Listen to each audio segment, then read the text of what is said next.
no hay tema de conversación. Y tú les dices, hola, ¿cómo estás? Bien. ¿Qué hiciste hoy día? No me acuerdo. ¿Y qué almorzaste? Nada. ¿Y tomaste leche? No sé. Porque no es temática preferencial de ellos, por lo tanto, quizás no lo recuerdan. Hay ocasiones que uno cree que los niños no lo recuerdan, pero sí hay ocasiones que tú sabes que lo recuerdan, porque lo dijeron hace 5 minutos atrás, pero después no lo recuerdan. En el ámbito de los comportamientos restringidos y repetitivos, tenemos la hipersensibilidad a los sonidos agudos, o las explosiones de las películas, o de repente cuando salen del cine, esto de que suena fuerte y se ponen nerviosos, o sudan, o cuando son más pequeños lloran, y se quieren ir, y se apegan de la silla. También tenemos el estímulo visual, que generalmente se da en los más pequeños, que también es un indicador súper potente para observar que hay algo distinto.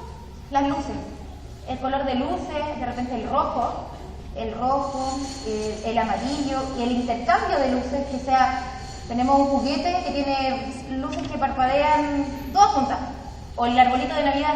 ¿No le ha pasado a alguien que le molesta las luces del arbolito de Navidad? Les incomoda el cambio, porque no alcanzan a decodificar esa información, por lo tanto, eso lo desestructura. La hipersensibilidad táctil. Esto es bien común porque la mayoría de los diagnósticos en función a las necesidades educativas permanentes tienen déficit táctil, que va más relacionado al área de la integración sensorial. Quiere decir que ellos sienten menos que nosotros. Por eso cuando se golpean no lloran, tienen que golpearse muy fuerte para que lloren con dolor. No ese llanto de susto o de regalón, no, el llanto de dolor. Por ejemplo, si yo le hago así, suavecito, no me va a mirar. Para yo en el trabajo del terapeuta tener un contacto visual permanente o más continuo, que el trabajo de integración sensorial es fuerte. Uno toca con los dedos fuerte hasta que te mire. Y ahí tú sabes el umbral de sensación que tiene el niño. Ahí te das cuenta que ese umbral es muy alto. Acá tenemos dificultad para dar significado a las emociones propias y ajenas. En el sentido, por ejemplo, se murió un familiar o X, que también esto es una experiencia. Entonces la mamá le dice al niño, se murió tal persona, y él dice, ¿pero por qué estás triste si ya se murió? ¿Por qué no le da el mismo significado a la muerte? Porque es algo abstracto, que no es tangible, por lo tanto él no tiene el mismo significado que nosotros, o que el común de las personas sobre la muerte. También si a veces ellos se sienten tristes, y en vez de llorar, gritan, o corren, no le dan la dimensión práctica al sentimiento. Por ejemplo, si están felices igual pueden gritar y en vez de reírse o sonreír, de repente tienen un comportamiento más descontextualizado en función a las emociones. Y finalmente, carencia de la flexibilidad mental. Claro, lo que les comentaba, ellos son como una cajita cuando están sin terapia. Y esto es desde el indicador clínico, son como una cajita. Y su caja funciona así, desde esos puntos. No pasa a esos puntos. Su vida no pasa a esos puntos. Si pasa a esos puntos, tenemos dificultades. Y eso es lo que nosotros tratamos, o tenemos que tratar de modificar. Que su vida transgreda esos puntos. Porque si no, esos puntos después se vuelven más pequeños y la caja se vuelve más pequeña y más pequeña y más pequeña. Hay un ámbito de dificultad que se llama las competencias mentalistas, que tienen que ver con la reciprocidad con el otro, o la comprensión de sí mismo y la comprensión del otro, de lo que el otro piensa, de lo que el otro cree, o lo que cree de cosas distintas. Y aquí tenemos dificultades en el ámbito para relacionarse con iguales, lo que les comentaba, porque yo no entiendo a mi par, porque yo no siento ni pienso como mi par, porque mi edad cronológica puede ser la misma, pero mi edad mental es distinta. Por lo tanto, quizás yo no pasé esa edad infantil que tiene mi par, y no quise nunca jugar con ese juguete, por lo tanto no entiendo por qué él quiere jugar con ese juguete si él es joven. Después, falta de sensibilidad en las señales sociales, lo que les comentaba, si ustedes están aquí, me están mirando y hay muchas expresiones faciales. Yo puedo comprender que hay algunos que tienen un poco de sueño, hay otros que están bien concentrados, hay otros que se están riendo. Yo lo entiendo, pero si él está aquí, esto es mucha información para él o para ella y no entiende porque no alcanzan a leer lo que ven. Ellos no entienden esta expresión facial. Alteraciones de la pauta de relación expresiva no verbal, que va ligado a lo anterior. Falta de reciprocidad social, que va ligado también a lo anterior. Dificultad para saber qué conversar con las otras personas, porque no, como les comentaba, ellos no tienen intención comunicativa de emisor, ellos tienen intención comunicativa de receptor.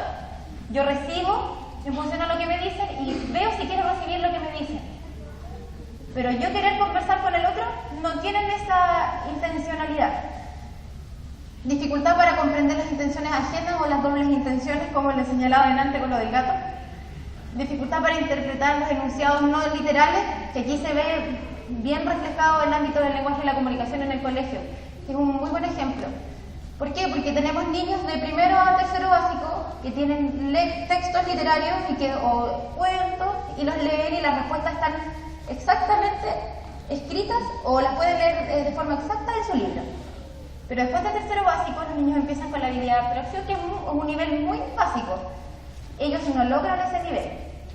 Y ahí, por ejemplo, los niños que no fueron diagnosticados antes, esos son los primeros indicadores que se ven en el ámbito curricular, que ellos tienen dificultades en la parte de abstracción y las cosas que no son literales. Limitación importante en la capacidad de adaptar conductas sociales en diversos contextos. Por ejemplo, los niños que están ahí comiendo, la familia completa, o salieron de paseo, o van a un matrimonio, y el niño se saca los zapatos, saca los calcetines, se abre la camisa, no sé, saca la chaqueta, se pone encima de la mesa. Un niño que tenga características más comunes, lo más probable es que si tú le dices, no te saques los zapatos, que es muy feo, te va a decir, oh, no sé, se los va a poner, o va a regañar un poco porque es un niño, pero él te va a decir, ¿pero por qué? Si yo quiero sacarme los zapatos, ¿por qué me los tengo que poner? Porque él no entiende por qué, si su necesidad es sacárselo, ahí tiene que ponérselo. Después, dificultad para producir emisiones relevantes en situaciones de estados mentales de otros interlocutores. Eso de ser, como se le dice, atinado.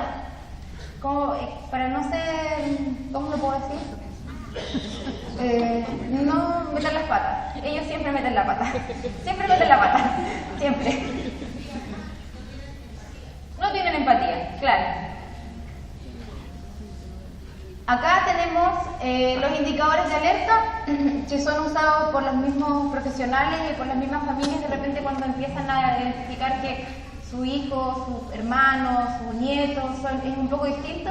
Estos son los primeros indicadores de alerta, que son 18, que van en función al desarrollo de los niños de la primera infancia, que aquí ve si algo está bien o algo está mal.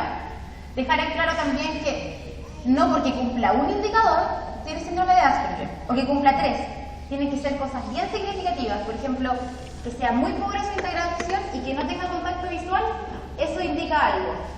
O que tenga ecolalia y que tenga juegos extraños, o que no tenga noción del peligro. Eso también es un indicador importante. Pero si tiene uno de todo esto, puede ser que le falte estimulación, o que él vaya más lento, o que quizás sea más infantil. Entonces, no se alarmen si hay alguno de sus hijos o hermanos que tiene uno, porque es propio de los niños, no todos los niños tienen los hitos de desarrollo bien marcados. El primer indicador es pobre en interacción social, porque como no tiene bagaje conceptual, porque como no sabe cómo tiene que decir las cosas, no se comunica. Risa o euforia sin ningún motivo, eso que describía el autor anterior, que decía que se reía de nada. Puede que a él le dé risa la luz del proyector, pero a mí no me da risa, a mí me puede molestar el proyector, pero a él le puede dar risa la luz y se ríe. Entonces es un poco extraño esa risa.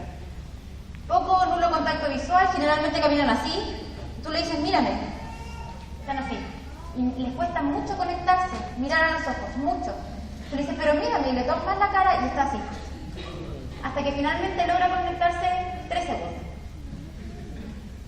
Poca sensibilidad al dolor, lo que les comentaba, aislamiento, lo mismo, porque como no tienen las pausas para conectarse con el resto de las personas, se aíslan porque es más fácil, porque los niños y los adolescentes, y en realidad el ser humano en especial,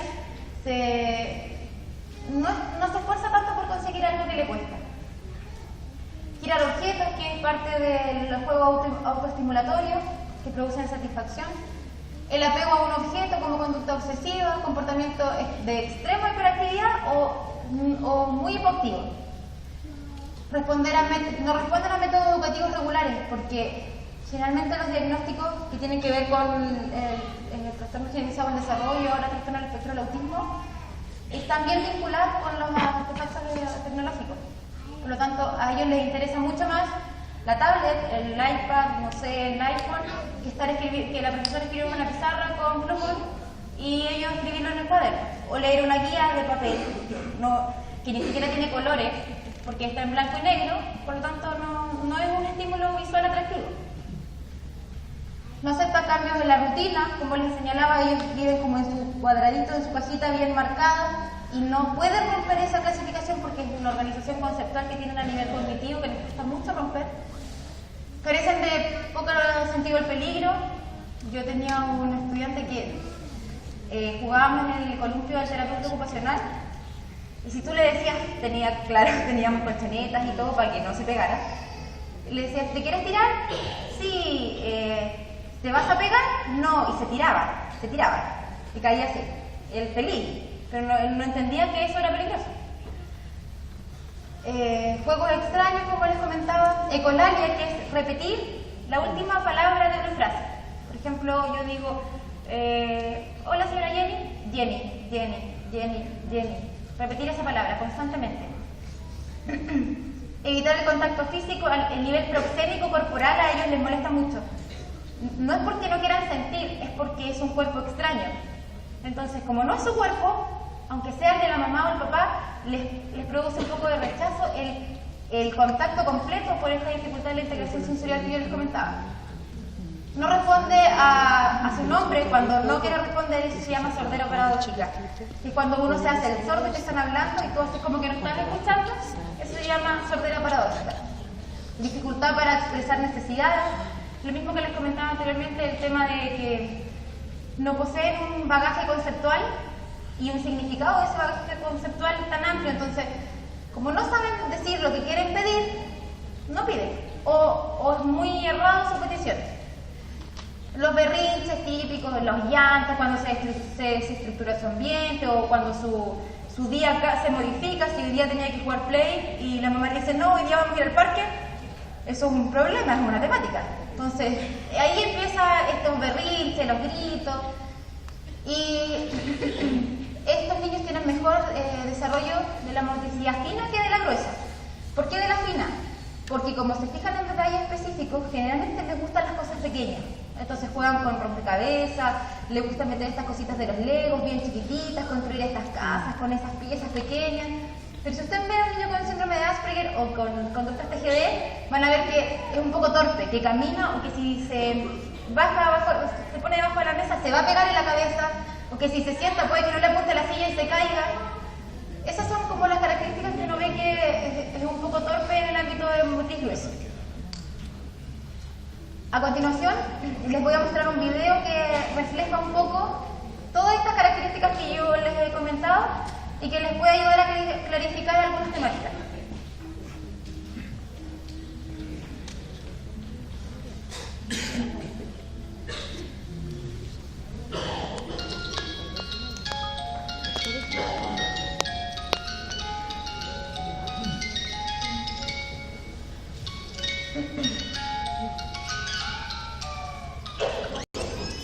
A María no la trajo la cigüeña. María vino de un planeta lejano, como Superman. Tardó 9 largos meses en llegar a casa y cuando por fin lo hizo, se quedó dormida. María fue enseguida la alegría de la casa, pero en poco tiempo